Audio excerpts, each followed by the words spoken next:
प्रभुपादाय नमः। श्रीमते प्रभुपादाय नमः। नमो भगवते वासुदेवाय। ओम नमो भगवते वासुदेवाय। ओम नमो भगवते वासुदेवाय। ओम नमो भगवते वासुदेवाय। जय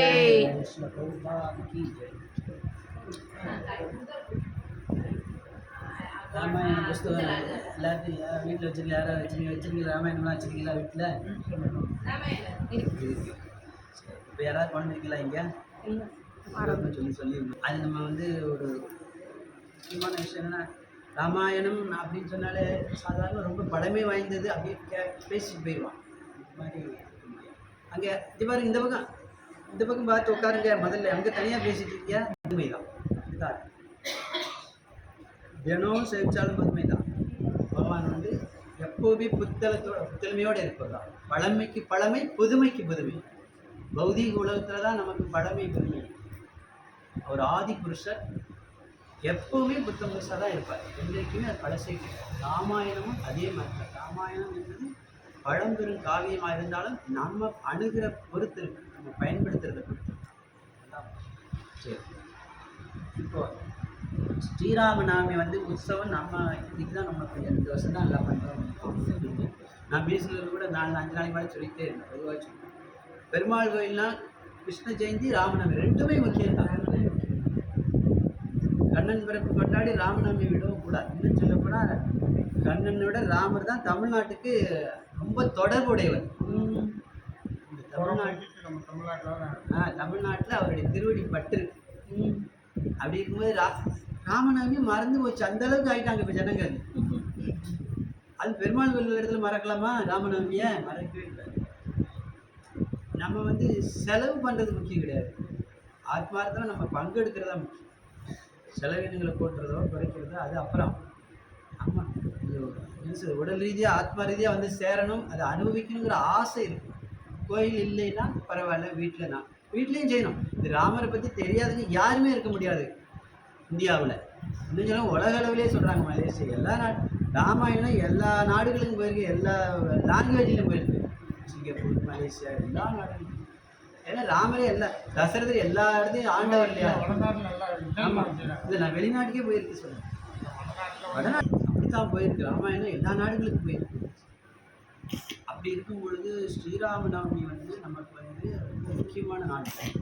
ஆலயமே இல்லாத ஊராக இருந்தால் கூட நம்ம வீட்டு பூஜை அறையில் வச்சுக்கிட்டாங்க தான் நம்ம செய்யணும். இந்த காலத்தில் அப்படி தான் பண்ணியிருக்காங்க. அதே மாதிரி நம்ம இருக்கிற காலத்துலேயும் கிருஷ்ண ஜெயந்தியோ ராமநவமியோ விடக்கூடாது. நமக்கு பிறகும் நம்ம சந்ததியினருக்கு நம்ம உருவாக்கி கொடுக்கணும். நம்ம முன்னால் இதெல்லாம் கட்டாங்க காமிச்சா தானே அவங்களுக்கு தெரியும். இல்லைன்னா எப்படி தெரியும்? அவங்க அது மாதிரி தான் நம்ம சுமார் 2 நாளைக்கு முன்னாடி தான் பேசணும். கூட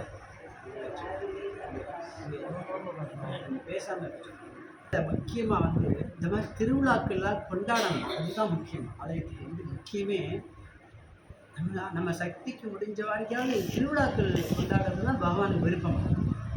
பகவான் விருப்பம் எப்படின்னா பக்தர்கள்லாம் சேரணும், அதை கொண்டாடும்.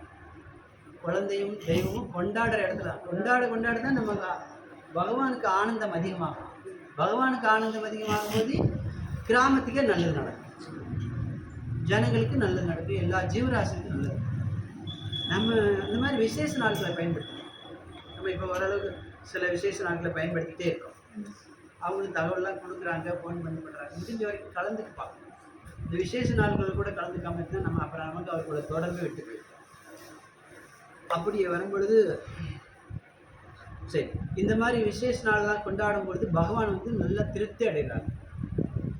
இன்னும் சொல்லப்போனால் விசேஷ நாள் இப்போ கிருஷ்ண ஜெயந்தி ராமநவமிலாம் கூட விரத நாள் தான். நம்ம வந்து இதையும் நம்ம தெரிஞ்சுக்கணும். அதாவது சொல்ல வேண்டிய விஷயத்த நம்ம சொல்லிடணும். விரதம்ங்கிறதுல வந்து இப்போ ஏகாசி விரதம் எல்லாருக்கும் தெரியும், அது கடைபிடிக்கிறவங்க கடைபிடிக்கிறாங்க. அதையும் தாண்டி கிருஷ்ண ஜெயந்தி, ஸ்ரீராமநவமி, நரசிம்ம ஜெயந்தி, அப்படி அவதாரங்கள்லேயே 3 அவதாரம் ரொம்ப முக்கியமானது. இன்னும் சொல்லப்போனால் ராமபிரானாவது 10,000-11,000 வருஷம் வாழ்ந்திருக்காரு. கண்ணபிரான் வந்து ஒரு 100 வருஷமாக 120 தான் சொல்கிறாங்க. நரசிம்மர் எத்தனை வருஷம் வாழ்ந்தார்? ஒரே ஒரு நாள். நீங்கள் அப்புறம் நரசிம்மர் வாழ்ந்தார். வேற யார் தெரியுமா? நரசிம்மர் கும்பிடுறீங்க தெரியுங்க, கேள்விப்பட்டிருக்கீங்க இல்லையா? ராமருடைய வரலாறு சொல்லிட்டோம். 11,000 வருஷம் வாழ்ந்தார் ராமர். நரசிம்மர் எத்தனை வருஷம் வாழ்ந்தார்? சரி, ஒரு நாள் கூட இல்லை. 3 நாளிகையே 4 நாளிகையை தான் கணக்கு. நாளிகை கணக்கு. நாளிகைனா என்ன, 3 மணி நேரம் இருக்குமா? 2.5 மணி நாளிகை அப்படியா? 3 நாளிகை 4 மணி நேரம் சொல்றாங்க. மிஞ்சி போனா 6 ஹவர் 7 ஹவருக்குள்ள தான் வரும். சரி, அப்படி அவதரித்த நரசிம்மர் ஃபேமஸ் ஆயிட்டாரு.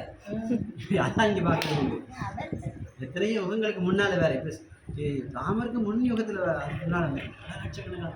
ஆனா நரசிம்மர் வந்து ரொம்ப மக்கள் மனசு இந்த வடகலை எல்லாம் சொல்றாங்க, அவங்க அகோபில மடம்லாம் கேள்வி.